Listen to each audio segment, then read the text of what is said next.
Biblia nasema Mungu akaambia Abrahamu, kwa mwaka kama huu na siku kama hii nitarudi tena, maana Sara mke wako atakuwa tayari amechukua mtoto mikononi.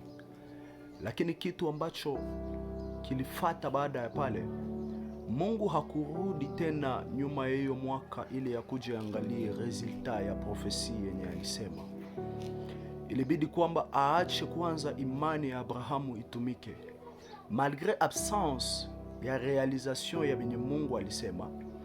Lakini imani ya Abrahamu haikubadilika. Alijua tu kuna siku Mungu atakuja aangalie tena.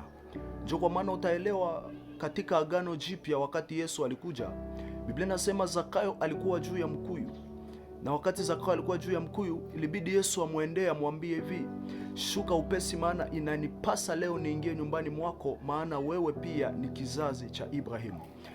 Mungu alijua alibakiaka na deni ya kuingia ndani ya nyumba ya Abrahamu.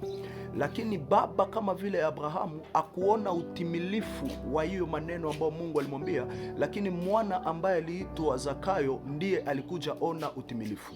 Acha nikwambie hii neno na ikufariji katika maisha yako. Kuna vitu wazazi wako hawakuona, lakini wewe mtoto unaweza viona. Kuna nafasi wazazi wako hawakufika, lakini wewe mtoto utapafika katika jina